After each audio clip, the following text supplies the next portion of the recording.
আসসালামু আলাইকুম এভরিওয়ান। চলো আজকে আমরা সুযোগ ব্যয়ের ধারণাটা ক্লিয়ার করি। খুবই সহজ। পুরো ইকোনমিক্স পড়তে গিয়ে এর থেকে সহজ জিনিস আমি আর পাইছি বলে মনে হয় না। টপিকের নাম হচ্ছে সুযোগ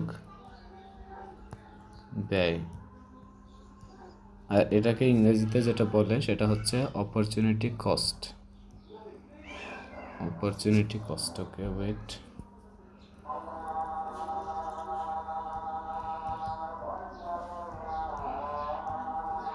আজান দিচ্ছে, আজানটা হয়ে যাক।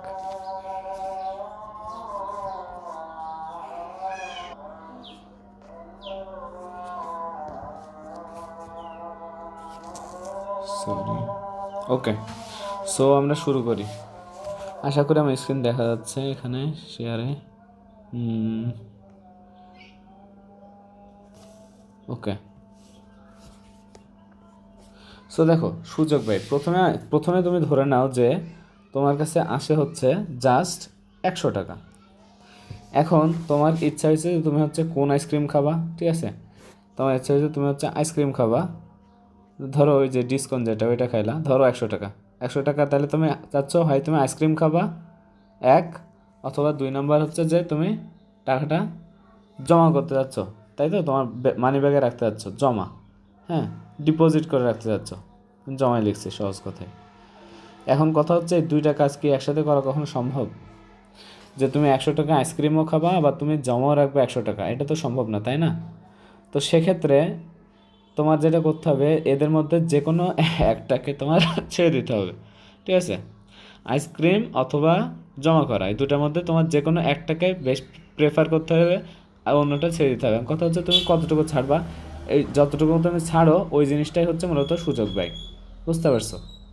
একটা জিনিস পাওয়ার জন্য ধরো জমানো, এই যে এই জমানোর জন্য তুমি আইসক্রিম যে খাইলা না, বা আইসক্রিম কম খাইলা, হ্যাঁ, একটা কম দামে আইসক্রিম খাইলা আর জমাইলা, তাহলে জমানোর জন্য তুমি যে আইসক্রিমের যেটা খাইতে পারতো আর বাদ দিলা, ওইটাই হচ্ছে তোমার সুযোগ ব্যয়, ঠিক আছে?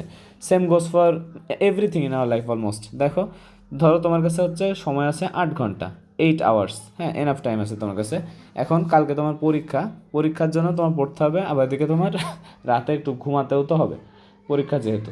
তো সেক্ষেত্রে তুমি যেটা করবা, এই 8 ঘন্টা সময়ের মধ্যে তুমি যেটা করবা, হয়তো তুমি 5 ঘন্টা ঘুমাইলা, আর এরপরে তুমি হচ্ছে 3 ঘন্টা আবার বই পড়লা, ঠিক আছে? বাট তুমি কিন্তু চাইলে এখানে কী করতে পারতে বলো তো? তুমি চাইলে 8 ঘন্টায় ঘুমাইতে পারতে, বাট তুমি সেটা করনি। কেন করনি? কারণ তোমার কাছে পড়াটা এই সময় ইম্পর্টেন্ট। তো এই যে এখান থেকে যে 5 আছে, হ্যাঁ, এই 5 থেকে 3 ঘন্টা, সরি, টোটাল যে 8 ছিল, 8-এর থেকে 3 ঘন্টা তুমি শুধু পড়ার পিছনে দিছো স্টাডি পারপাসে, তাই না? তো এখানেও কিন্তু সুযোগ ব্যয়টা এভাবে আসে যে তোমার হচ্ছে 8 ঘন্টা ছিল তোমার কাছে, 8 ঘন্টার মধ্যে 3 ঘন্টা তোমার ছেড়ে দিতেই হয়েছে। ওই যে ছেড়ে দেওয়া পরিমাণ, ওইটাই হচ্ছে তোমার সুযোগ ব্যয়, এই টাইপের ধারণাটা, ঠিক আছে? যেটা করার জন্য যেটা ছেড়ে দেওয়া হয়, ধরো তুমি যে 3 ঘন্টা পড়ছো, ওই 3 ঘন্টা পড়ছো, ওটা সুযোগ ব্যয় হচ্ছে। ওই যে তোমার কাছে যে আরও 5 ঘন্টা আছে, তাই না? 8 ঘন্টা টোটাল, 8 ঘন্টা থেকে 3 ঘন্টা।